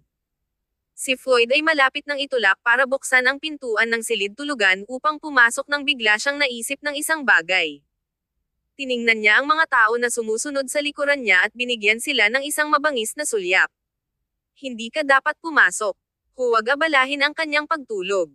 Kumuha si Sven na lumapit sa ibang pagkakataon. Gusto kong tanungin siya tungkol sa kondisyon ni Nicole. Ang kanyang tinig ay napakababa na parang natatakot siyang magising ang mga tao sa loob. Bumantong hininga si Grant. Tatay, si Uncle Sven ay nag-opera hanggang alas 5 ng umaga. Dapat siyang magpahinga muna. Ako ay dumalo sa doktor at magulat sa iyo. Kinurot ni Floyd ang kilay niya at sinabi sa pagkabigla. Operasyon. Anong operasyon? Nasugatan si Clayton. Ang tinig ni Grant ay labis na malambot upang ang dalawa lamang ang makakarinig. Nasugatan siya upang mailigtas si Lil-En. Ngayon, hindi pa rin natin alam kung maaari ba siyang makawala sa panganib o hindi. Natigilan si Floyd. Mukha siyang nagulat bago siya tumahimik. Ang kanyang kamay ay nagyelo na hawakan ng pintuan. Ang boses niya ay hoarse. Huwag mo siyang pakitunguhan. Alagaan siyang mabuti dahil wala na siyang ibang mga miyembro ng pamilya. Dalhin si Michael dito. Nagyelo si Grant at tumango. Si Clayton ay nagkaroon ng kompletong pagbagsak sa pamilyang Sloan. Ang Sloan Corporation na pag-aari ni Clayton sa katunayan ay kabilang sa Stanton Corporation. Siya ay isang mukha lamang. Sa pagiging totoo, wala nang kinalaman si Clayton sa pamilyang Sloan. Ang paralisadong si Isaac, at si Quavon, na kinasusuklaman siya sa core, ay hindi darating upang bisitahin ang may sakit na Clayton. Kaya, hindi ipinagbigay alam sa kanila ni Grant mula sa simula. Sa ngayon, nakikita habang pumayag si Floyd na dalhin si Michael, malinaw na tinatrato ni Floyd si Clayton bilang pamilya. Kung si Clayton ay makakaligtas. Itinulak ni Floyd ang bukas na pinto at malumanay na isinara ang pintuan. Naglakad siya papunta sa upuan sa tabi ni Nicole at umupo. Ang kanyang mga mata ay biglang naging pula. Mapatla at payat ang mukha ni Nicole. Ang kanyang mukha ay mayroon pa ring ilang mga marka ng pag-abrasion na mukhang nakakagulat. Saan niya pinagdudusahan ang mga hinaing na ito? Ang mga ilang araw na iyon ay dapat na napakahirap para sa kanya. Tumayo sina Grant at Ida sa labas, tinitingnan ang likuran ng kanilang ama. Hindi nila maiwasang makaramdam ng isang maliit na malungkot. Gayunpaman, hinatak ni Ida ang shirt ni Grant at pinangunahan siya sa kabaligtaran na sofa upang makaupo. Mayroon siyang isang insulated container sa kanyang kamay at binuksan ito ng paisa-isa. Eat something first. Otherwise, you won't be able to pull through. First ni Grant ang kanyang mga labi at ngumiti. Hindi ako nagugutom, bakit hindi ka kumain? Sinabi ni Ida, kumain ako kagabi. Dinala ko ito lalo na para sa iyo. Hiniling ni tatay na dalhin ito. Ngumiti siya at itinulak ito patungo kay Grant. Bagaman pinakamamahal ni Floyd si Nicole, hindi pa niya gaanong tinatrato ang kanyang iba pang mga anak. Ginamit ni Floyd ang kanyang sariling paraan upang mahalin ang lahat ng kanyang mga anak na may iba't ibang mga personalidad. Ito ang dahilan kung bakit, bagaman si Nicole held ay espesyal na posisyon sa pamilya, Wala sa kanila ang nagseselos sa kanya o nais na palitan siya upang makuha ang posisyon na iyon. Iyon ay dahil lahat sila ay may parehong pag-ibig. Kabanata 1574. Hindi ka papakainin. Ang mga mata ni Grant ay hindi maipaliwanag na masakit. Huminga siya ng malalim, kinuha ang tinidor, at nagsimulang kumain ng nakapak na pagkain na yumuko ang kanyang ulo. Ngumiti si Aida at hindi nagpatuloy na sabihin. Tumingin siya kay Nicole, na nakahiga sa loob. Wala sa kanila ang maaaring magpanggap na walang nangyari. Ang init sa hangin ay naging komportable si Nicole. Ang ganitong kapaligiran ay nagbigay sa kanya ng isang pakiramdam ng seguridad. Ito ay mas komportable kaysa sa nakakainis na init mula sa dati. Dahan-daang binuksan niya ang kanyang mga mata at nakita ang puting kisame at ang mga exquisite lamp. Ilang sandali, siya ay nasa isang maliit na pag-asa. Nagkaroon pa siya ng isang maikling sandali ng amnesia at nakalimutan kung bakit siya narito. Gayunpaman, ang mga mapang api na alaala ay bumalik sa kanya. Hindi mapigilan ni Nicole ngunit huminga ng mas mabilis at ganap na gising sa isang iglap. Isang mainit na kamay ang dahan-daang humaplos ang kanyang ulo. Ang mga paggalaw ay banayad at pamilyar na pamilyar. Tumingin si Nicole sa gilid at nakita si Floyd na nakaupo doon na may luha sa kanyang mga mata. Ang bawat patak ng luha ay napuno ng sakit ng puso. Inalagaan ni Floyd si Nicole tulad ng siya ay nasa elementarya pa rin at hinimas siya upang matulog, bumangon, at kumain. Ginawa niya ito araw-araw nang walang bakas ng kawalan ng tiyaga. Masakit ang mga mata ni Nicole. Ang kanyang tinig ay medyo malabo mula sa pagkagising. Tatay. Maingat na sinabi ni Floyd, Ma'am. Gigising ka na. Naalimpungatan si Nicole at naramdaman na nangangarap siya. Hindi. Parang matagal na akong natutulog. Natulog ka kagabi. Hindi pa ito 8 oras mula nang magising ka. Maaari kang matulog ng ilang sandali. Ngumiti si Nicole at hinimas ang kanyang katawan upang umupo. Maingat na inilagay ni Floyd ang isang unan sa likuran niya. Dahil si Nicole ay may isang IV drip, naramdaman niya na mas nakaka-relax. Ito ay naramdaman na kung ang kanyang katawan ay hindi pinigilan ng mga alternatibong gamot, kaya't nadama niya muli. Ang ganitong pakiramdam ay nagparamdam kay Nicole na nagulat mula sa loob sa labas. Paumanhin na kailangan mong mag-alala, tatay. Si Floyd ay nagpakawala ng isang tawa at nagkukunwari na mag-isip. Nalaman ko lang ang balitang ito kagabi. Sa kabutihang palad ikaw ay mabuti. Kung hindi, hindi ko maliligtas ang alinman sa mga taong nagpapanatili sa akin. Habang nakikipag-usap siya, may kumatok sa pintuan sa labas. First ni Grant ang kanyang mga labi at itinaas ang kanyang mga mata upang tumingin kina Nicole at Floyd. Sa wakas, ang kanyang tingin ay nahulog kay Floyd. Tatay, may nagdala kay Lil-En ng ilang sopas, kaya't iinom siya ng ilan. Sinulyapan siya ni Floyd at pinakawalan ang isang malamig na snort. Galit pa rin siya sa kanya. Itinago ni Grant ang isang malaking bagay mula kay Floyd, kaya galit na galit si Floyd. Tiningnan ni Grant si Nicole, na agad na hinawakan ang kanyang tiyan at nagsalita ng may ngiti. Ito lang ang nangyayari na nagugutom ako. Dalhin ito. Ang mga mata ni Grant ay lumambot sa isang iglap. Dali-dali siyang umatras. Ibinigay ni Aida ang mangkok at maingat na tinapik ang kanyang ulo sa likod. Sinabi ng doktor na kumain ng mas kaunti ngunit mas madalas sa mga araw na ito, kaya hindi siya makakain ng labis ng sabay-sabay. Kung hindi, maramdaman niya ang pamumulaklak at hindi komportable. Tumahimik si Nicole. Kinurot ni Floyd ang kilay niya. Wala bang kumain? Hindi ka nila pinapakain. Sumulyap si Grant kay Aida, sumimangot, at umiling-iling. Tila napagtanto ni Aida na labis na sinabi niya. Si Floyd ay masisira upang malaman na si Nicole ay hindi makakain ng anuman. Nakikita ang hitsura ng nerbiyos ni Floyd, nagmadali si Nicole na nagsalita. Siyempre hindi. Hindi lang ako sanay na kumain ng kanilang pagkain, kaya kumakain ako ng mas kaunti. Hindi kumbinsido si Floyd. Ang kanyang ekspresyon ay glum pa rin. Pumasok si Grant kasama ang mga thermos, umupo sa kabilang linya, at binuksan ang flask. Ito ay talagang napakapampagana. Medyo nagugutom si Nicole, ngunit hindi ito mababago. Mas nag-aalala siya tungkol kay Clayton ngayon. Gayunpaman, tiningnan siya ni Floyd, kaya hindi talaga siya maaaring tumanggi. Ngumiti siya, kinuha ito, at humigop. Nakita ng tatlong tao si Nicole na umiinom ng sopas na may gusto at hindi maiwasang magbuntong hininga. Kabanata 1575. Magiging maayos siya. Kumain si Nicole ng isang maliit na mangkok at hindi makakain ng anumang bagay. Ang kutis ni Floyd ay mukhang mas mahusay. Tinanong niya siya sa isang banayad na tinig, nakaramdam ka pa ba ng hindi maayos? Gusto mo bang magpatuloy sa pagtulog sandali? Umiling-iling si Nicole. Kumusta si Clayton? Hindi niya maiwasang magtanong. Itinaas ni Floyd ang kanyang ulo upang tumingin kay Grant. Grant coughed. Ang kanyang mukha ay nalubog, at mukhang siya ay nasa isang problema. Mabuti siya. Nasa ilalim pa rin siya ng pagmamasid. Dinala ng propesor ni Uncle Sven ang pinakabagong kagamitan sa medikal ngayon, kaya maraming may pag-asa. Nakinig si Nicole at tumango. Itinago niya ang pagkabalisa at kalungkutan sa ilalim ng kanyang puso. Bumantong hininga si Floyd. Lil-En, alagaan mo muna ang iyong sarili. Hayaan ang iyong kapatid na mag-alala tungkol kay Clayton. Iniligtas ka niya, kaya hindi namin siya tretretuhin ng masama. Tumango si Nicole. Alam ko. Matapos sabihin iyon, tumahimik siya at tumingin kay Grant. Ang balita ng aking paglaho ay hindi kumalat, di ba? Tumango si Grant. Hindi. Iilan lamang ang nakakaalam tungkol dito.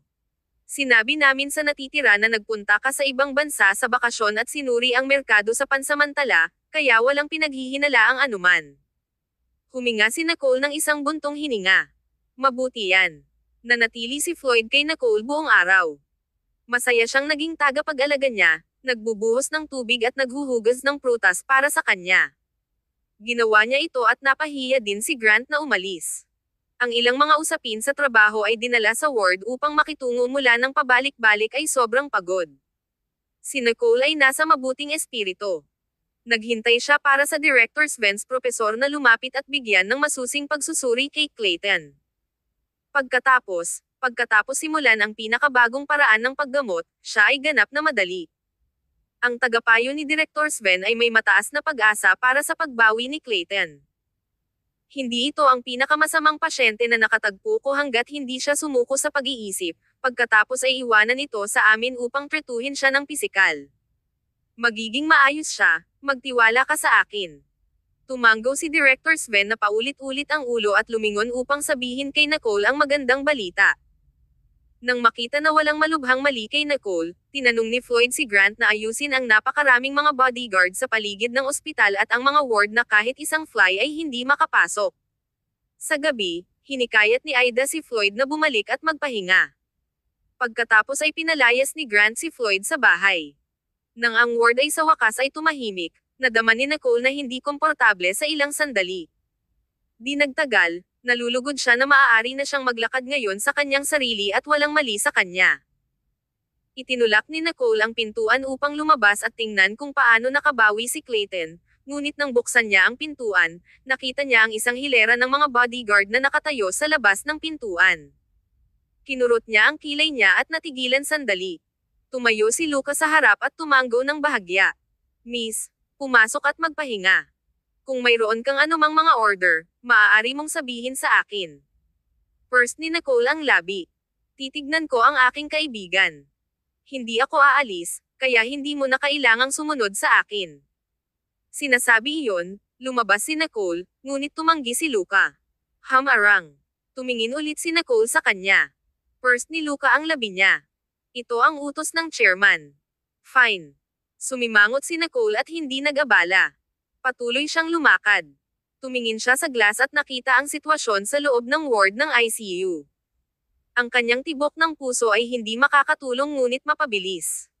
Ang direktor na si Sven at ilang mga eksperto sa domestic at internasyonal ay nagtipon sa paligid ng isang matandang propesor na may puting buhok. Pinag-uusapan nila ang isang bagay nang hindi iniiwasan ang pasyente. Gayunpaman, hindi sila tila ang kaunting natatakot o nagpanik. Mukhang pinag-uusapan nila ang pinakamahusay na paraan upang maisakatuparan ang kilalang resulta. Si Clayton ay nakahiga doon na may mas kaunting mga instrumento na konektado sa kanyang katawan. Ang kanyang mukha ay medyo mas kulay rosas na may kulay. Pinakamahalaga, ang rate ng kanyang puso na ipinakita sa instrumento ay napakamasigla at malakas. Ito ay ganap na naiiba sa kung ano ang nakita niya kagabi, na kung saan ay sobrang weak na ito ay halos isang patag na linya. Tumayo roon si Nicole at nanonood sandali. Dahan-dahan siyang ngumiti. Napakaganda na nakaligtas si Clayton. Si Nicole ay tunay na maginhawa matapos kumpirmahin ang kanyang kalagayan sa kanyang sariling mga mata. Ang tunog ay sadyang pinagaan na mga yapak ay nagmula sa likuran. Kabanata 1576. Na-miss mo ba ako? Bumalik si Grant.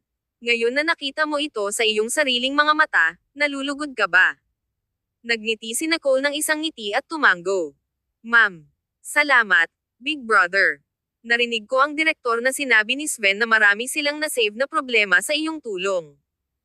Kung hindi man, natatakot ako na si Clayton ay hindi sana magawang hilahin sa oras na ito. Si Grant ay nagpakawala ng isang magaan na pagtawa. Ito ay para sa iyong kapakanan. Kung hindi, hindi siya magkakaroon ng paggamot na ito. Ang mga mata ni Nicole ay kumikislap sa kagalakan dahil sa wakas ay bumalik na siya. Kinuha ni Grant ang isang telepono mula sa kanyang bulsa at ibinigay ito kay Nicole. Ang iyong orihinal na telepono ay nasira, kaya't nakakuha ako ng bago para sa iyo. Lahat ay inilipat. Sa pamamagitan ng paraan, si Yvette ay labis na nag-aalala tungkol sa iyo. Nakaramdam siya ng labis na pagkakasala sa pagtawag sa iyo sa gabing iyon. Kung ikaw ay para dito, maaari kang magbalik ng isang tawag. Nicole's body stiffened for a moment bago niya kumuha ng telepono. Hinaplos niya ang kanyang ulo. OMG. Halos nakalimutan ko na. Yvette must sobrang pagkabalisa. Bagaman ang tawag sa telepono mula kay Yvette na nagbigay kay Nicole ng pagkakataon na mag-isa, malinaw na si Nicole na si Yvette ay hindi masisisi sa bagay na ito. Kahit nawala si Yvette, mahahanap ni Caleb ang iba pang mga pagkakataon upang makidnap si Nicole. Wala itong kinalaman kay Yvette. Agad na nakaramdam ng masama si Nicole. Natagpuan niya ang numero ni Yvette at nadial ito. Ilang sandali pa bago sinagot si Yvette. Nicole. Paumanhin, Grant. Mayroon bang balita tungkol kay Nicole? Ang boses ni Yvette ay malambing pa. Para bang natatakot siyang marinig ang anumang masamang balita na hindi niya matatanggap. Ang lahat ng mga tawag na ginawa ni Yvette kay Nicole sa panahong ito ay sinagot ni Grant. Iyon ay dahil siya lamang ang nakakaalam na nawala si Nicole. Kaya, sinagot lamang ni Grant ang kanyang mga tawag para kay Nicole. Gayunpaman, madalas na tinanong ni Yvette ang tungkol kay Nicole, at si Grant ay medyo walang tiyaga. Sasagutin lamang niya ang isang tawag sa loob ng ilang araw. Para kay Yvette, naramdaman nitong sinisisi siya ni Grant, kaya't mas may kasalanan siya. Bahagyang bumagsak ang puso ni Nicole.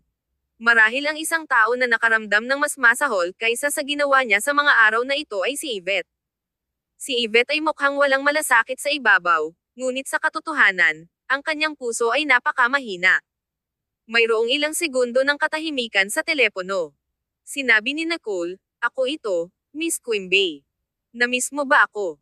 Makalipas ang ilang segundo, si Yvette ay hindi gumawa ng tunog at biglang sumigaw. Nicole, natakot ako sa kamatayan. Sa wakas ay bumalik ka. Hindi ako natulog ng maayos. Kailan ka bumalik? Bakit hindi mo sinabi sa akin? Nasaan ka ngayon? Si Yvette ay sumigaw ng hysterically para sa isang habang bago siya makarating sa punto. Tumahimik si Nicole at sinulyapan si Grant, na tumango bago siya sumagot. Nasa ospital ako. Maaari kang pumunta. Yvette sniffed. Okay, hintayin mo ako. Punta ako dyan.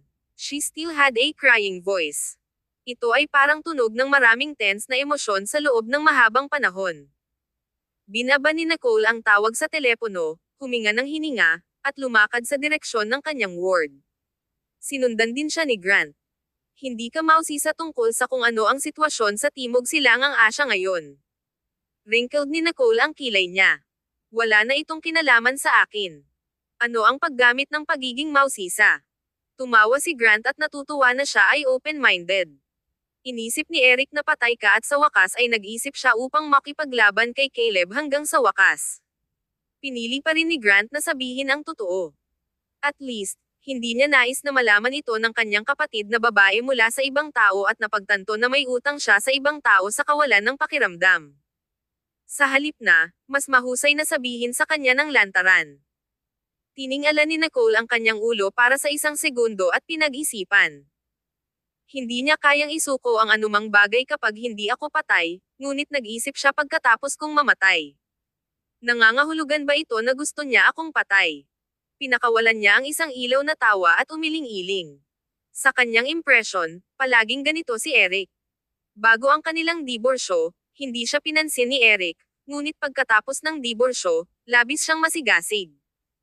Ngayon pagdating sa bagay na ito, nakakagulat siya na gumanti sa parehong paraan. Kabanata 1577. Halika at yakapin ako. Marami sa mga pagpipilian ni Eric ay talagang hindi inaasahan. Gayunpaman, si Nicole ay hindi nagkamali sa bagay na ito, kaya hindi na kailangang makiramay sa kanya. Siyempre, hindi rin niya kailangang maunawaan. Nakita ni Grant na si Nicole ay walang anumang pasanin sa kaisipan at nagsalita ng mas casual. Hindi ito nais niyang mamatay ka, ngunit ang mas mahalaga sa kanya ay ang kanyang imperyo sa negosyo, kaya ipinagbawal niya si Caleb. Ngunit hindi ko sinabi sa sino man na buhay ka pa, kaya hindi pa rin niya alam. Hindi ko sinasadyang itago ito, kaya natural na malaman niya kung kailan siya bumalik. Ano sa palagay mo? Naglakad ang dalawang magkapatid at nakarating sa pintuan. Tumanggo si Nicole. Tama. Sa hinaharap, mas mahusay kung hindi tayo makakasali sa mga bagay na ito. Dalhin si Michael bukas. Marahil ay nag-aalala siya. Tinanong ako ni tatay na dalhin siya ngayon, ngunit hindi ka pa nakakabawi, at natatakot ako na walang makakapanood sa kanya kapag narito siya. Dapat na umuwi si Kay ngayon, ngunit ang kanyang paglipad ay naantala, kaya hindi siya babalik hanggang bukas. Hintay nating bumalik si Kay at babysitter ni Michael, baka mababato siya. Inayos ng maayos ang lahat. Ngumiti si Nicole at hindi tumanggi. Naupo si Nicole sa sofa at malapit nang suriin ang kanyang mga email upang malaman niya ang tungkol sa mga pag-aayos ng trabaho para sa susunod na ilang araw. Bigla, naalala niya ang isang bagay at tumingin kay Grant. Grant, ang negosyo ni Caleb ay hindi malinis. Siya ay kasangkot sa drug trafficking din. Naalala ni Nicole ang batang babae ng gabing iyon at sa huling oras na nakita niya ang babaeng iyon nang umalis ang sasakyan. Ang mga mata ng batang babae ay sobrang mapurol at desperado. Bago natapos ni Nicole ang kanyang mga salita, iniwas ni Grant ang kanyang kamay upang pigilan siya na magpatuloy. Alam ko. Maraming katibayan si Eric. Huwag kang mag-alala. Hindi mo na kailangang mag-isip tungkol sa mga bagay na iyon. Mula sa oras na bumalik si Nicole, hindi tinanong ni Grant si Nicole tungkol sa kanyang karanasan sa Timog Silangang Asya. Hindi ito dahil natatakot siyang malaman na ang kanyang mga karanasan ay masyadong malupit, ngunit dahil natatakot siya na na-trauma si Nicole. Bumalik si Nicole at siya pa rin ang prinsesa ng pamilyang Stanton tulad ng dati. Hindi mahalaga kung ano ang naranasan niya, mabuti o masama, hindi nila mababago ang kanilang paggamot sa kanya.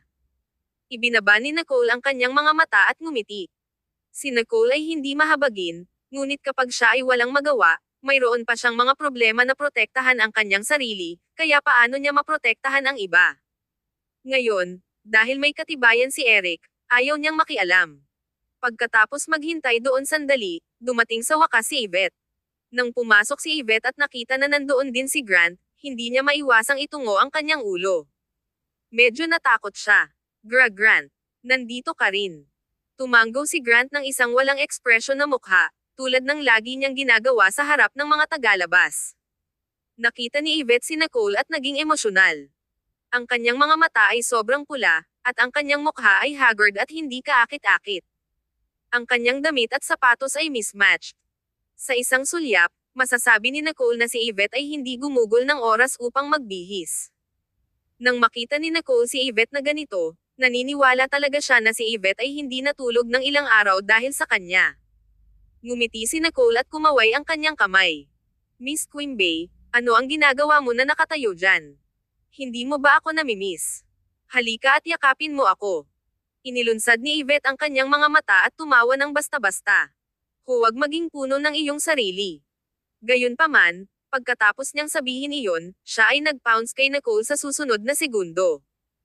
Nang makita ito, nadama ni Grant na hindi siya kinakailangan dito, kaya sinasadya niyang umatras. Niyakap ni Yvette si Nicole at sumigaw sandali. Matapos siyang huminahon, sinuri niya si Nicole habang humihikbi at hinawakan ang mga scab at scrape ni Nicole. Greeted ni Yvette ang kanyang mga ngipin at sinabing, sa kabutihang palad hindi ka namatay o nasaran ng loob ng mga pinsala na ito. Kung nag-iiwan ito ng isang peklat, makikipag-ugnay ako sa isang kosmetiko na si Rohano upang mabigyan ka ng isang makeover upang magmukha kang Saint Mary. Kinurot ni Nicole ang mga sulok ng kanyang mga labi. Salamat. Pinunasan ni Yvette ang kanyang mukha, huminga ng malalim, at unti-unting nabawi ang kanyang pagiging malinis. Nabalisa ako sa mga nakaraang araw. Nais ko lang na ako ang kinidnap sa halip na ikaw. Kabanata 1578. Nakakatakot ba ito? Nakikita ni Nicole habang yumuko si Yvette sa kanyang ulo na mukhang nagagalit. Tumahimik siya at nagsalita sa isang banayad na tono. Hindi mo ito kasalanan. Ano ang gagawin nito sa iyo? Kahit nawala ang iyong tawag, makakahanap din siya ng iba pang mga pagkakataon. Sumingit si Yvette. Hindi mo ako sinisisi. Siyempre hindi. Ngumiti si Nicole. Ibinaba ni Yvette ang kanyang tingin sa isang pagkawala. Ngunit sinisisi ako ng iyong malaking kapatid. Tumawag ako upang tanungin kung paano mo ginagawa at hindi niya sinagot ang telepono. Si Nicole ay dumbfounded at sinabing, iyon ay dahil sa sobrang nakakainis ka lang, di ba? Hinawakan ni Yvette ang ulo. Paano ito posible? Pagkatapos ay tumingin ulit siya sa likod. Hindi ako nakakainis. Nag-aalala lang ako sa iyo. Tumawa si Nicole. Huwag kang mag-isip ng sobra. Ganito ni Grant. Sa oras na ito, siya ang nagpapaalala sa akin na ibalik ang iyong mga tawag. Kung hindi, makakalimutan ko na kayo. Umungol si Yvette at sumulyap sa kanya. Walang puso na babae. Tumawa si Nicole at nagpunta upang yakapin si Yvette. Sige, ako ang nagantala sa iyong malaking araw ng kasal. Hindi ba sa lalong madaling panahon? Tumahimik si Yvette.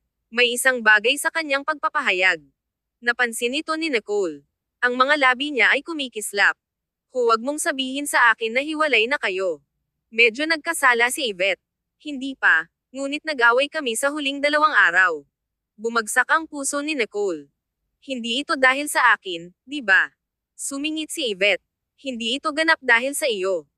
Sinabi ko na nais kong pumunta sa Timog Silangang Asya upang mailigtas ka, ngunit hindi niya ako pinakawalan at sinabi na idagdag ko lang sa kaguluhan.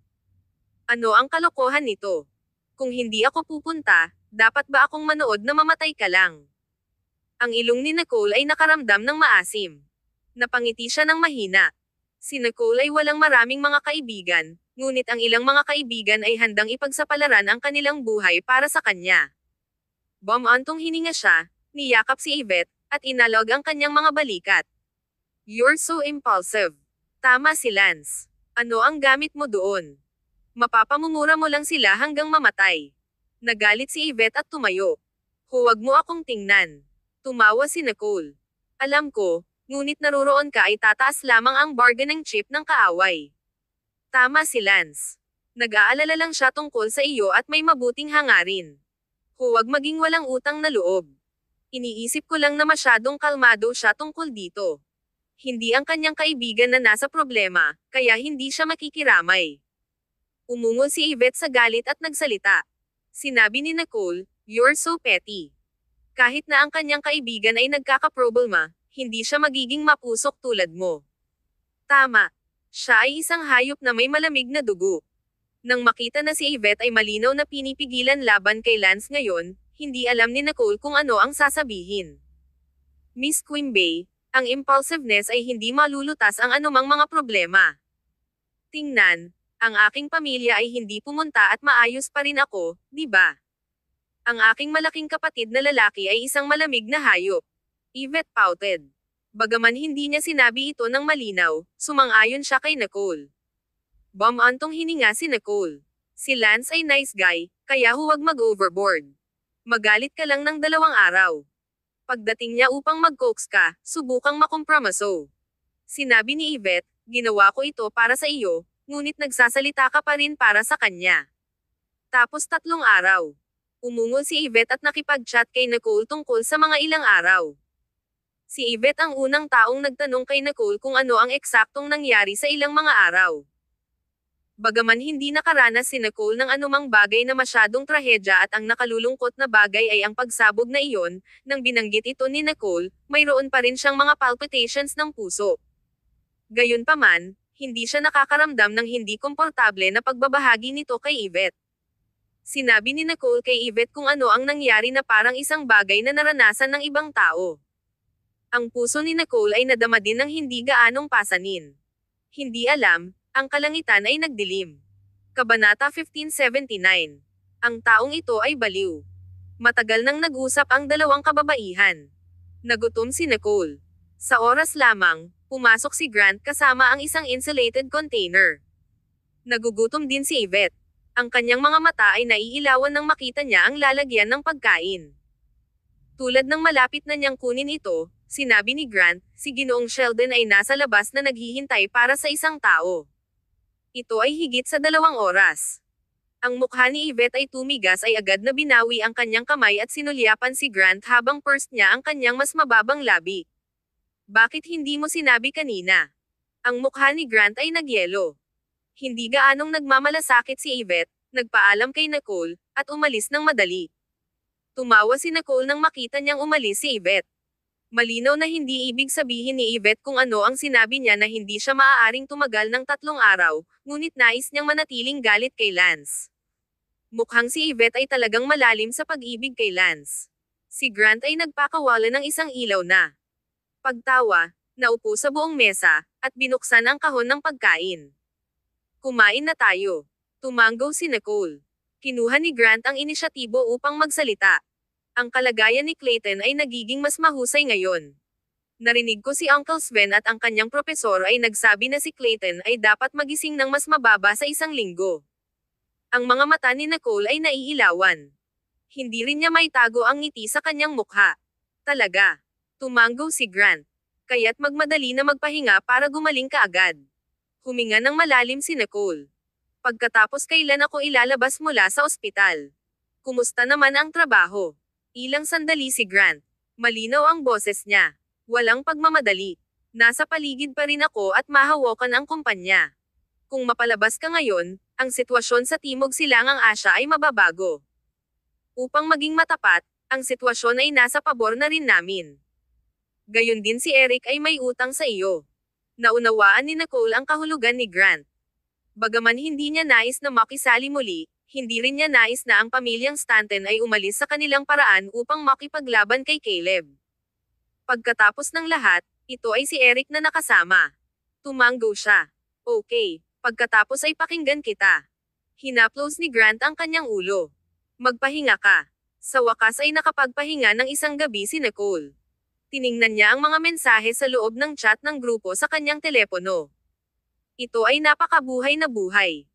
Dahil ligtas na bumalik si Nicole, ang pag-chat ng grupo ay hindi lamang isang pag-uusap sa pagitan nina Julie at Ian. Si Yvette ay aktibong nagsimulang magbomba ng mga mensahe sa pangkat. Ian Carter, nababaliw na ba siya? Julie Nixon, marahil ito ay kapansanan sa premarital. Huwag ipaalam sa sino man tungkol dito.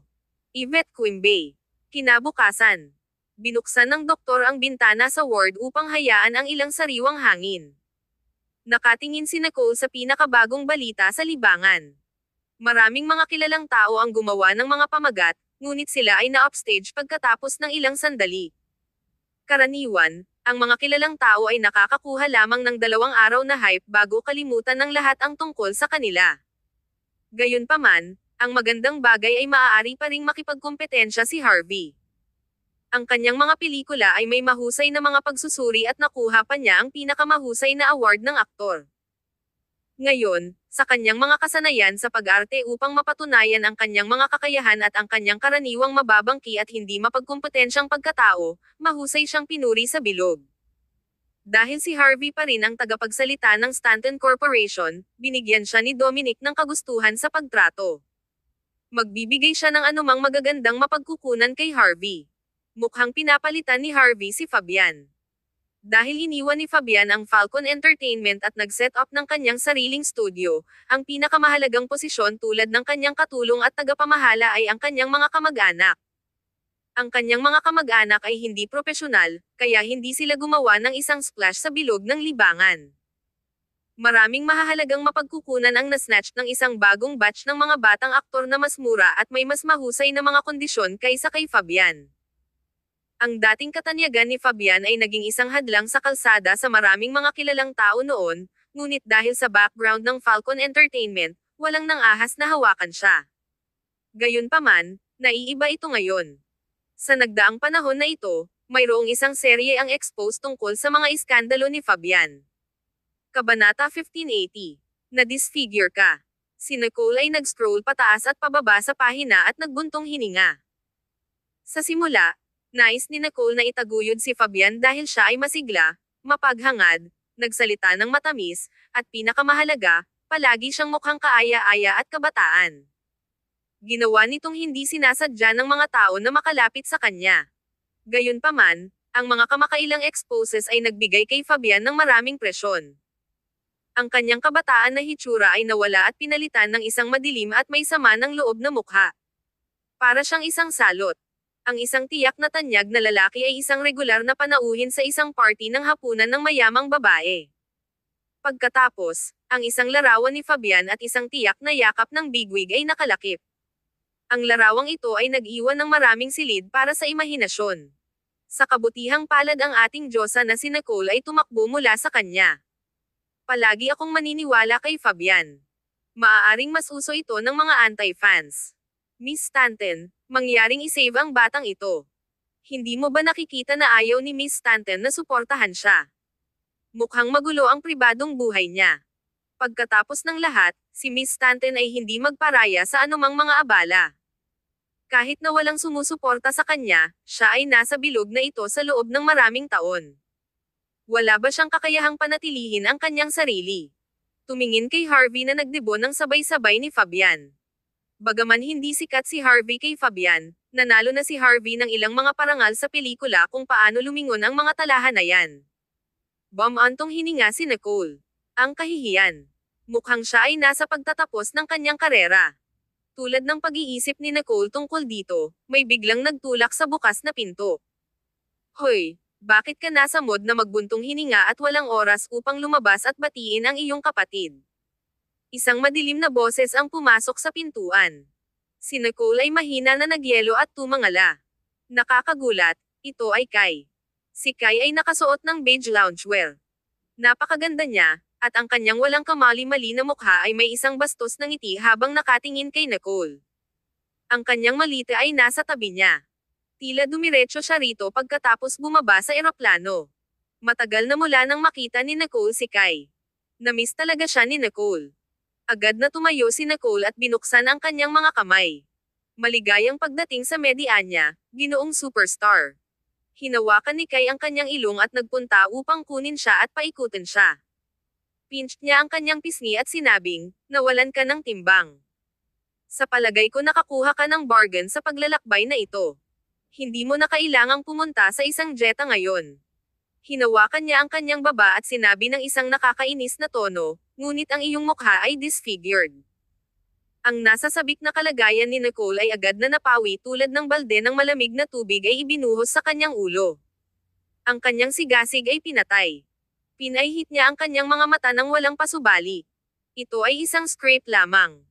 Huwag mo akong sampin. Kung disfigure ako, maghanda ka na lang upang suportahan ako sa natitirang bahagi ng aking buhay. Tinakpan ni Kai ang kanyang dibdib. OMG, spare me. Hindi maiwasang tumawa si Nicole. Nakita niya ang kanyang mga balikat na basa mula sa ulan at hindi maiwasang sumimangot. Gusto mo bang magbago? Makakaapekto ka sa akin kung nagkakasakit ka.